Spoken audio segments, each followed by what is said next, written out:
Hello future leaders, welcome back to my channel NCERT science with Mrs Batra. आज जो मैं topic लेने जा रही हूँ वो 8 to फर्दर क्लासेस के लिए बहुत ही इंपॉर्टेंट है।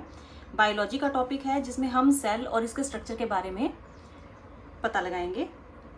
सेल, फर्स्ट क्वेश्चन जो हमारे माइंड में आता है वो यही है कि सेल होता क्या है।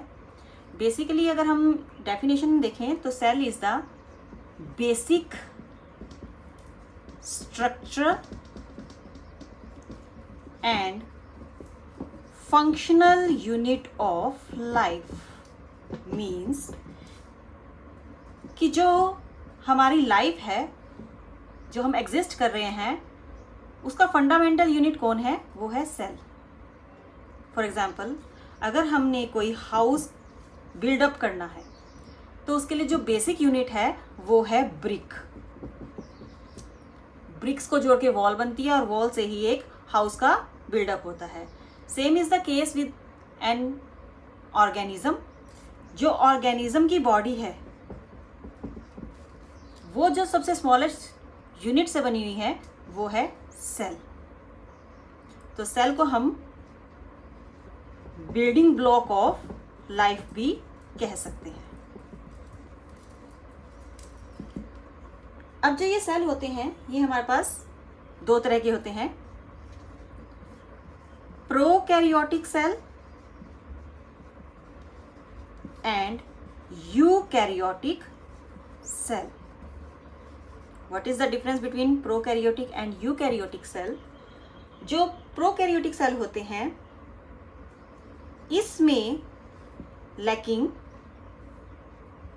ट्रू न्यूक्लियस नहीं होता, जबकि जो यूकैरियोटिक सेल होते हैं they are having true nucleus. अब ये न्यूक्लियस क्या है मैं आगे आपको ये टर्म्स डिफाइन करूंगी, समझाऊंगी। और इसमें membrane bound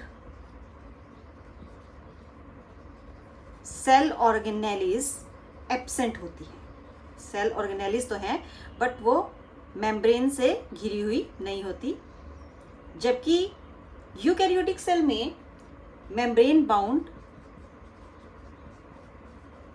organelles are present. अब यहाँ एक और टर्म आ रही है ऑर्गेनेलिस, ये भी मैं आपको बताऊंगी क्या होती है। ये प्रेजेंट है। एग्जाम्पल की बात करें तो प्रोकैरियोटिक सेल में हम बैक्टीरिया को एग्जाम्पल लेते हैं और यूकैरियोटिक सेल में एनिमल एंड प्लांट सेल्स को कंसीडर करते हैं। इसके जो एक्सप्लेन नोट्स है वो मैं बाद में वीडियो के एंड में अपलोड कर दूंगी, आप वहाँ से इसको स्क्रीनशॉट ले सकते हो। अभी हम सेल के बारे में पूरा फुल डिस्कस करेंगे। सेल मैंने आपको बता दिया बेसिक स्ट्रक्चर और फंक्शनल यूनिट होती है लाइफ की। टू टाइप्स है, प्रोकैरियोटिक एंड यूकैरियोटिक। प्रोकैरियोटिक में मेम्ब्रेन बाउंड ऑर्गेनेलिस नहीं होती, ट्रू न्यूक्लियस नहीं होता, जबकि यूकैरियोटिक सेल्स जो होती हैं उसमें मेम्ब्रेन बाउंड ऑर्गेनेलिस भी मिलेंगी और आपको ट्रू न्यूक्लियस भी मिलेगा। एग्जाम्पल हम प्रोकैरियोटिक में लेंगे बैक्टीरिया और यूकैरियोटिक सेल्स में लेंगे animal cell, plant cell, even we human beings. अब अगर हम सेल के स्ट्रक्चर की बात करें कि सेल स्ट्रक्चर कैसा होता है, तो सेल स्ट्रक्चर में सबसे बाहर एक मेम्ब्रेन होती है जिसे हम बोलते हैं सेल मेम्ब्रेन। ये आउटर सेमी परमिएबल मीन्स कुछ चीज़ों को अंदर जाने देगी, अपने अंदर एंट्री करने देगी और कुछ को नहीं करने देगी। तो सेमी परमिएबल बैरियर्स की फॉर्म में काम करते हैं जो रेगुलेट करते हैं entry and exit of molecules. Cell के अंदर जो मॉलिक्यूल्स की एंट्री और एग्जिट है उसको रेगुलेट करती हैं सेल मेम्ब्रेन। सेकेंड है हमारे पास cytoplasm. It is the part of cell. Cytoplasm क्या होता है? एक जेली लाइक लिक्विड होता है जो इस सेल के अंदर फिल होता है। Jelly like liquid that fill cell। और थर्ड वन है इसका न्यूक्लियस। न्यूक्लियस जो है ये डबल मेम्ब्रेन यानी 2 लेयर्ड स्ट्रक्चर है। Double membrane eukaryotic cell organelle है, जो जेनेटिक मटेरियल में आते हैं chromosomes, that is contain genetic material में हम किसको कंसीडर करेंगे? क्रोमोसोम्स को। इसका मतलब सेल क्या है?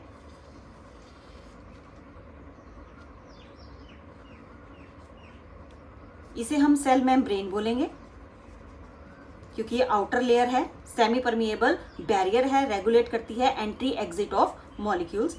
ये जो इंटरनल पार्ट है ये न्यूक्लियस है, डबल मेम्ब्रेन है, ये भी यूकैरियोटिक सेल ऑर्गेनेली है। ये जेनेटिक मटेरियल्स यानी क्रोमोसोम्स को कैरी आउट करते हैं। और जो ये अंदर का पार्ट है इसमें जेली लाइक लिक्विड है, इसे हम बोलते हैं साइटोप्लाज्म। तो यहाँ आपके पास सेल मेम्ब्रेन, न्यूक्लियस और साइटोप्लाज्म, 3 जो टॉपिक्स हैं, 3 जो टर्म्स हैं वो आपको क्लियर है। सेल स्ट्रक्चर के बाद अब मैं जो बात करना चाहूँगी वो है सेल ऑर्गेनेलिस। सेल ऑर्गेनेलिस यानी कुछ ऑर्गन्स सेल के अंदर होते हैं जो कुछ फंक्शंस को कैरी आउट करते हैं, परफॉर्म करते हैं सेल के लिए फंक्शंस को। उन्हें हम बोलते हैं सेल ऑर्गेनेलिस। सेल ऑर्गेनेलिस यानी organs that is present in the cell and work as a functional unit. Functions करती हैं वो, और सब अलग अलग टाइप के फंक्शंस करती हैं। सबसे पहले मैं आपको बताऊंगी माइटोकॉन्ड्रिया, बहुत ही जाना पहचाना नाम है। इसे हम बोलते हैं energy house of the cell. इसे energy house of the cell क्यों कहते हैं? क्योंकि ये प्रोड्यूस करता है एनर्जी को for the cell. That is why it is called as energy house of the cell, mitochondria। अगर आपके पास क्वेश्चन आता है कि which cell organelles is called as energy house of the cell, तो आपका आंसर होगा mitochondria। सेकेंड वन है हमारे पास राइबोसोम्स। जो राइबोसोम्स होते हैं ये स्मॉल फैक्ट्रीज होती हैं प्रोटीन सिंथेसिस की। These are the small factories that are responsible for protein synthesis। Protein को बनाने के लिए for the formation of protein ribosomes are responsible। तो प्रोटीन सिंथेसिस के लिए अगर आपके पास क्वेश्चन आता है कि which cell organelle is responsible for the protein synthesis, then your answer will be ribosomes। Third one है हमारे पास लाइसोसोम्स। बहुत ही मज़ेदार है ये सेल ऑर्गेनेलिस, क्योंकि इसके अंदर क्या होते हैं? Digestive enzymes. डाइजेस्टिव है तो ये डाइजेस्ट करेंगे किसको? ये डाइजेस्ट करेंगे वेस्ट्स को। Lysosomes are responsible for digestion of wastes in the cell। मुझे तो बहुत अच्छे लगते हैं लाइसोसोम्स। इसके बारे में एक बहुत अच्छा टॉपिक है, वो मैं बाद में आपको समझाऊंगी। फोर्थ वन है हमारे पास वैक्यूल्स। वैक्यूल्स ऐसे होते हैं एम्प्टी होल्स सेल के अंदर। अब जो ये वैक्यूल्स होते हैं ये स्टोरेज सैक्स की तरह काम करते हैं।